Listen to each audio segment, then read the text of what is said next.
Fala pessoal, tudo bem com vocês? Sejam bem-vindos a mais um vídeo aqui no canal. E no vídeo de hoje eu vou falar sobre o caso Ravena Aulak, um caso envolvendo mentiras, traição e um desfecho trágico. E pessoal, eu peço para vocês ficarem comigo aqui até o final e se gostarem desse vídeo, deixa um like e um comentário que me ajuda muito. Então, sem mais delongas, bora pro vídeo. Ravena Aulak nasceu em 1973, em Chandigarh, uma pequena cidade na região de Punjab, na Índia. Sua família era considerada de classe média e eles eram adeptos do Sikhismo, uma religião que é basicamente a fusão do Islã com o hinduísmo e possui atualmente cerca de 23 milhões de adeptos em todo o mundo. Quando Ravena tinha apenas 6 semanas de vida, alguém em sua casa a deixou cair, quebrando seu cotovelo. A sua avó, que não morava na mesma casa que ela, ficou chocada quando soube do ocorrido. Ainda mais pelo fato de que Ravena havia nascido prematura de 7 meses. Para a mulher, os pais da criança não estavam cuidando dela como deveriam. Ela então decidiu levar a pequena Ravena para morar com ela, assumindo assim a guarda da menina. Nos anos posteriores, a avó de Ravena foi a figura parental central na vida dela. Com isso, ela ficou muito apegada à sua avó. Já a sua relação com seu avô, um militar aposentado, apesar de ser boa, era um pouco fragmentada devido ao homem ser muito rígido. Ravena nunca mais voltou a morar com seus pais, mas os visitava de vez em quando. É dito que ela teve uma infância normal e era muito esforçada na escola.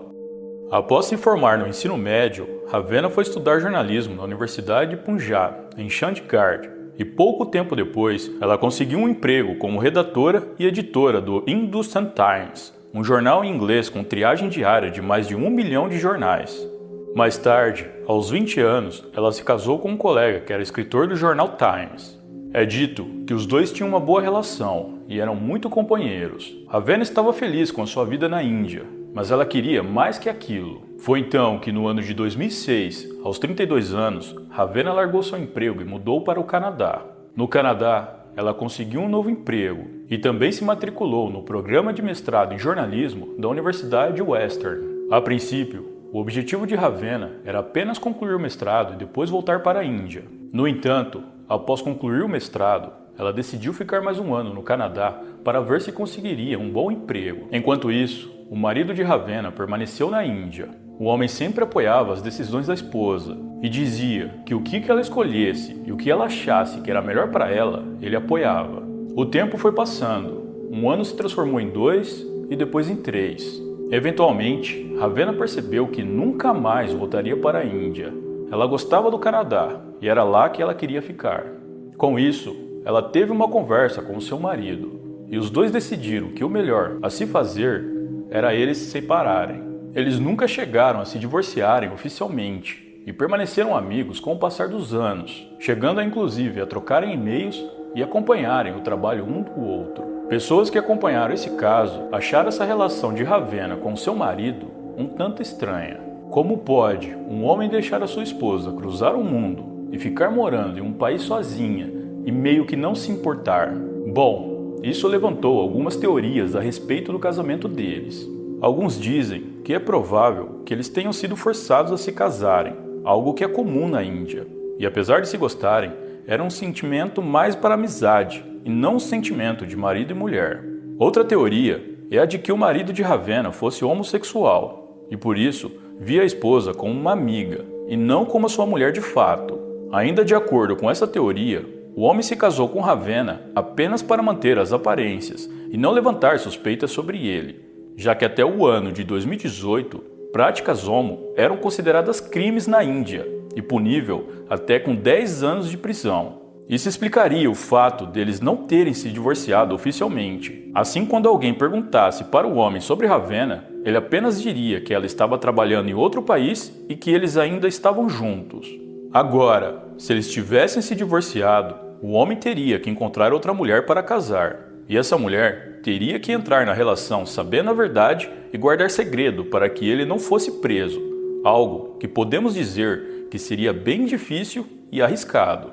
Mas tudo isso são apenas teorias, e eu as mencionei aqui para ajudar a complementar mais o vídeo. Nos seus 2 primeiros anos no Canadá, Ravenna fez estágios em diversos jornais, até que no ano de 2008 ela conseguiu um emprego no Toronto Star, onde fechou um contrato de 1 ano como repórter municipal.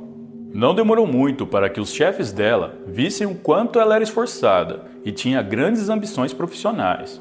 É dito que Ravenna trabalhava duro e não se importava nem um pouco de trabalhar à noite e nos fins de semana. Ela também era muito entusiasmada com o trabalho e estava sempre em busca de uma boa história para escrever. Após um tempo trabalhando no Toronto Star, Ravenna chamou a atenção de um homem chamado John Filson. John Filson havia sido nomeado recentemente editor-chefe de esportes. Ele passou grande parte de sua carreira trabalhando no Toronto Star, onde ele começou como editor de texto no ano 2000. Seus colegas de trabalho o descreveram como um editor talentoso, mas que era muito rabugento e pressionava os demais repórteres que trabalhavam em sua equipe. Para se aproximar de Ravenna, John Filson ofereceu a ela uma vaga em sua equipe de redatora de beisebol, mesmo a mulher não tendo conhecimento algum sobre o esporte. Ravenna ficou muito feliz e lisonjeada com a proposta. Ela a considerou seriamente e se perguntou se poderia ser um desafio interessante. Se ela aceitasse, passaria a ter um salário maior, já que o cargo de redatora de beisebol pagava mais do que repórter municipal. Porém, após ter pensado bastante, Ravenna recusou a proposta. Apesar de sua rejeição, ela e John Filson continuaram mantendo contato, fosse uma conversa no escritório ou até mesmo por e-mail. Mas eles concordaram em manter esse contato em segredo. Quase ninguém que trabalhava com eles sabia que os dois conversavam. Certa noite, em fevereiro de 2011, John se autoconvidou para tomar um drink no condomínio em que Ravenna morava. E foi a partir desse dia que os dois começaram um caso. Na época, John era casado e tinha um filho pequeno. Ao longo dos anos seguintes, Ravenna e John mantiveram um relacionamento secreto e caótico. De acordo com fontes, os dois paravam de se verem por um período de tempo. Isso ocorria quando Ravenna ou John terminava com a relação secreta deles. Mas não demorava muito e eles voltavam a se relacionar. E foi assim por anos.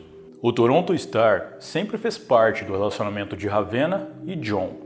Foi lá que eles se conheceram e se apaixonaram. E, de certa forma, todo o jornal estava envolvido no caso. O Toronto Star não proíbe explicitamente relacionamentos entre colegas, a menos que um funcionário se reporte diretamente ao outro. Mas a verdade é que, às vezes, as políticas de recursos humanos são quase impossíveis de aplicar. Na maioria dos escritórios, e especialmente em redações de jornais, os funcionários trabalham longas horas. Eles passam mais tempo em suas mesas de trabalho do que em suas próprias casas. Eventualmente, colegas de trabalho acabam criando um vínculo entre si, e em alguns casos, as fronteiras profissionais e pessoais são inevitavelmente ultrapassadas.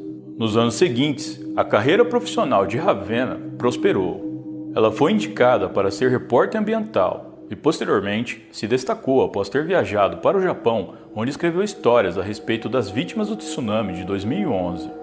Ravenna passou vários dias com uma mãe cavando os escombros de uma escola primária à procura do corpo de sua filha.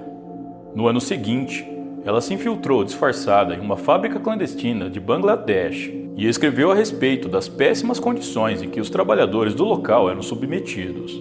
2 anos e meio após o início do relacionamento dela com John Filson, Ravenna chegou a ganhar um prêmio por conta de suas reportagens que eram vistas como excelentes pela comunidade jornalística. 2 anos e meio após o início do relacionamento dela com John Filson, o homem decidiu largar da esposa. No entanto, a relação dele com Ravenna continuou caótica e começou a fracassar. Em outubro de 2015, Ravenna descobriu através de mensagens no celular de John que ele estava tendo um caso com a sua chefe, Jane Davenport, que era casada. Jane era editora-chefe de todo o jornal, a segunda pessoa mais poderosa na redação, e John Filson se reportava a ela. Sendo assim, eles estavam desrespeitando as regras da empresa. Jane, ao contrário de John, era bem vista no jornal. A maioria dos funcionários gostavam dela e dizia que ela era uma pessoa respeitosa e gentil. Após descobrir que John estava tendo um caso com a sua chefe, Ravenna ficou arrasada. Ela decidiu por fim a sua relação com John. E nos dias posteriores, ela foi consumida por uma grande tristeza e chegou a perder muito peso. Ravenna até chegou a fazer terapia, mas de acordo com amigos próximos dela, ela se sentia pior a cada sessão. Logo, ela começou a desabafar sobre a sua situação com amigos e colegas, mas não entrou em detalhes a respeito de John e Jane, pois tinha medo das consequências que isso poderia gerar. Esses mesmos amigos começaram a perguntar para ela se alguma vez John havia sido violento ou se ela tinha medo dele. Ravenna sempre dizia que não, mas devido à maneira como ele tratava as pessoas no jornal, era meio difícil de acreditar que não. Um desses amigos era Lynn Macaulay, que também era chefe de Ravenna. Ravenna perguntou para ela se seria melhor sair do Toronto Star e procurar outro emprego. Lynn aconselhou ela a apenas se afastar por um tempo, até que ela pudesse colocar a cabeça no lugar. Ravenna concordou e perguntou para Lynn se ela deveria fazer uma denúncia formal ao RH da empresa a respeito da relação de John e Jane. Lynn disse para ela que era melhor não, pois se ela fizesse isso, poderia gerar consequências desastrosas para todos os envolvidos. Em abril de 2016, Ravenna procurou o Departamento de Recursos Humanos do Toronto Star para solicitar uma licença por estresse. Quando eles perguntaram para ela o porquê, ela não quis responder, apenas disse que precisava se afastar por um tempo. É dito que a essa altura ela bebia muito e dormia apenas 2 ou 3 horas por dia e chegou a perder mais de 10 quilos em poucos meses. Ela também ficou internada por um tempo no pronto-socorro, após sentir batimentos cardíacos irregulares e ter ataques de ansiedade. De acordo com fontes, John Filson tentou reatar seu relacionamento com Ravenna, mas ela não queria mais nada com ele. Ainda de acordo com essas fontes, John chegou a perseguir Ravenna por um tempo e, segundo alguns amigos dela, ele até fez algumas ameaças. Durante a sua licença, Ravenna decidiu que não ficaria mais calada e sofrendo sozinha. Ela então montou um plano para expor o que havia acontecido entre ela e John Filson. Ela encaminhou diversos e-mails para vários colegas de trabalho do Toronto Star, que continham conversas entre ela e John Filson, descrevendo tudo o que havia acontecido nos mínimos detalhes. Ravenna acusou John de mentir para ela e de manipulá-la. É dito que John Filson ficou desesperado e com muita raiva depois de ter sido exposto. Agora, era só uma questão de tempo para que toda a carreira profissional dele fosse por água abaixo. Ravenna também chegou a escrever uma longa carta para John, mas ela ficou indecisa se enviaria para ele ou não. Ela pediu conselhos para os seus amigos mais próximos. Alguns disseram que ela deveria enviar sim, já outros disseram que não era uma boa ideia. Em 2 de maio de 2016, Ravenna tomou coragem e enviou essa carta para John Filson e também para mais 2 pessoas, como se quisesse eles de testemunhas. Em uma parte da carta, ela diz: "Só para ficar claro, estávamos em um relacionamento de 5 anos, dos quais fui sua amante por 4 anos. Eu esperei por você, e assim que você saiu do seu casamento, você me traiu com a sua chefe. Eu adorava o meu trabalho, agora tenho medo até de entrar na redação. Não fiz nada de errado, e no entanto, minha vida e meu trabalho foram destruídos." Ravenna ainda escreveu na carta que havia perdido a chance de se tornar mãe durante o relacionamento deles, pois segundo ela, já estava muito velha para isso, por já ter passado dos 40 anos. Ainda em maio de 2016, Ravenna levou uma carta do seu terapeuta até o RH do Toronto Star, onde dizia que ela se recuperaria melhor trabalhando do que ficando em casa sem fazer nada.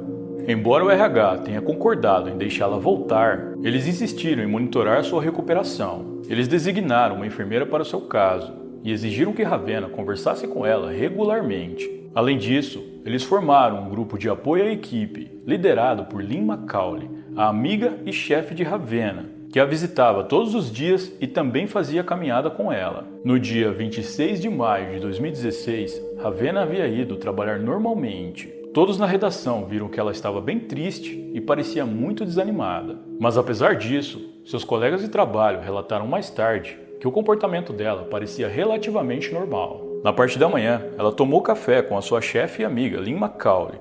Elas conversaram sobre coisas habituais, seus fins de semana, os próximos projetos de Ravenna, seus problemas emocionais e etc. Próximo do almoço, Jim Coyle, um colunista de longa data do Toronto Star, fez uma visita a Ravenna em sua mesa. Ele tinha conhecimento do problema dela com bebida, e por ele ser um alcoólatra em recuperação, fez um convite a ela para uma reunião dos Alcoólicos Anônimos na semana seguinte. Ravenna agradeceu a ele pelo convite e disse que pensaria nisso. Após o expediente, Ravenna pegou um Bond King para ir ao seu apartamento que ficava no condomínio Liberty Village, em Toronto. Naquela noite, ela mandou uma mensagem para sua amiga Noor Javed, que também trabalhava no Toronto Star, perguntando se ela voltaria para o trabalho no dia seguinte. Ravenna também respondeu a uma mensagem do seu colega Donovan Vincent, que estava preocupado com ela. Às 8h59 daquela noite, ela mandou um e-mail para Jim Coyle para dizer a ele que ela decidiu ir a uma reunião do AA. Eles então marcaram o encontro para a próxima terça-feira.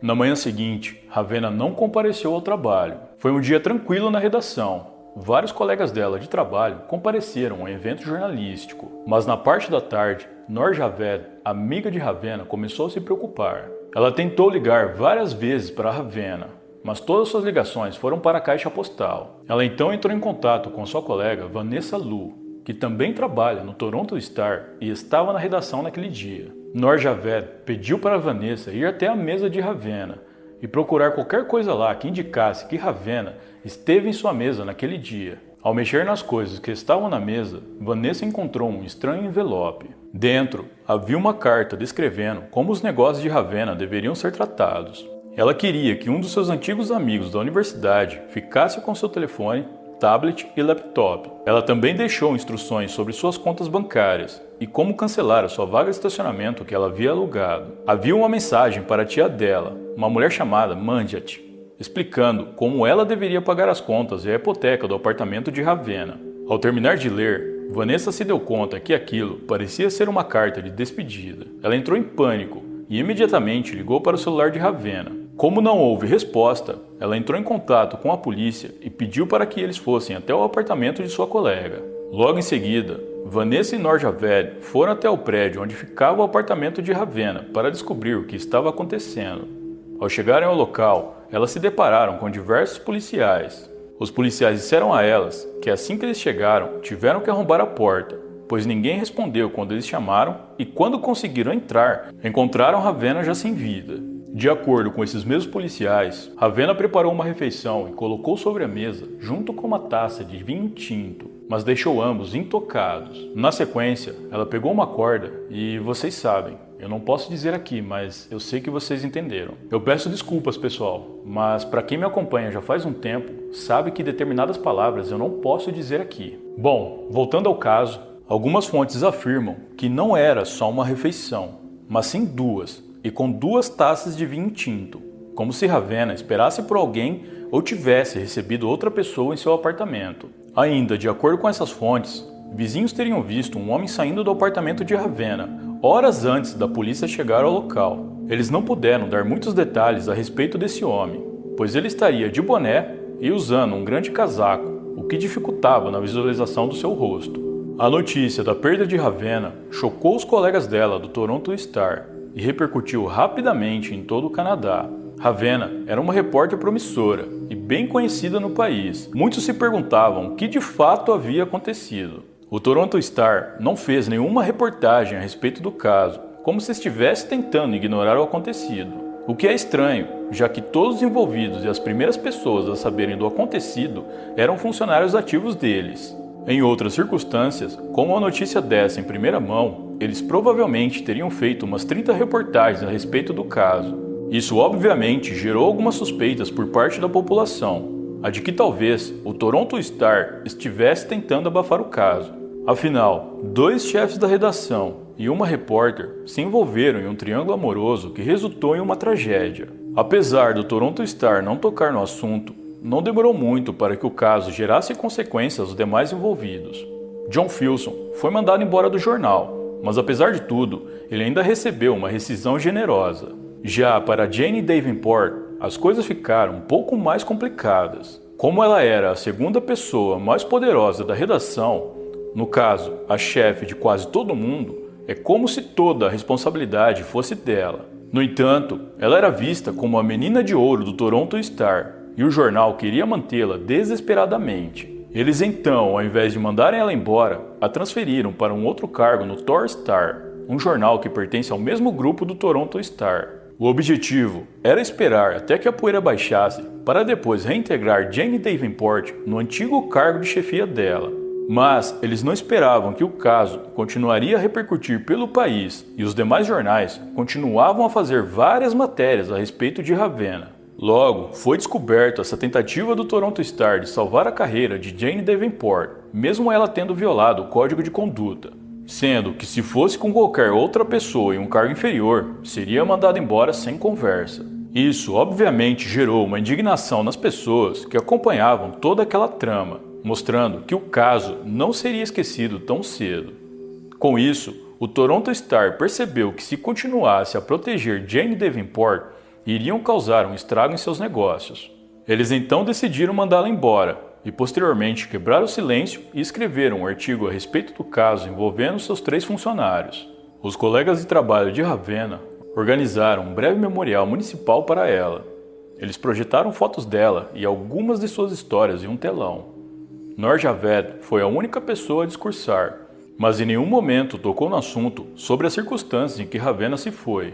Eu não encontrei muitas informações a respeito do funeral de Ravenna, mas o que tudo indica é que o seu corpo foi mandado para a Índia e após uma cerimônia de despedida, ele foi cremado. Eu também não encontrei informações se a polícia investigou mais a fundo o homem que supostamente foi visto saindo do apartamento de Ravenna algumas horas antes deles chegarem, mas o que consta no relatório oficial da polícia é de que Ravenna esteve sozinha o dia todo em seu apartamento e tirou a própria vida. De qualquer forma, em um caso sério como esse, se a polícia não fez uma investigação minuciosa para saber se mais alguém esteve no apartamento com Ravenna naquele dia, deveria ter feito. Como eu já mencionei, algumas fontes afirmam que Ravenna havia preparado a refeição para 2 pessoas naquele dia, como se esperasse visita. Essas refeições teriam sido deixadas intocadas sobre a mesa. No entanto, eu não encontrei nada por parte da polícia que confirmasse isso, mas não significa que não seja verdade, já que sabemos que nem sempre a polícia revela todos os detalhes. Muitos acreditam que ocorreu um crime no apartamento de Ravenna e que John Filson teve participação direta nisso, já que indiretamente ele teve mesmo. Mas tudo isso ocorreu em 2016 e até o momento eu não encontrei nenhuma novidade a respeito do caso, só teorias e mais teorias. E você, acha que John Filson teve participação direta nisso ou tudo não passa de boatos? Deixe sua opinião aqui para mim nos comentários. Muito obrigado por me assistir até o final, eu vou ficando por aqui, um grande abraço e até a próxima.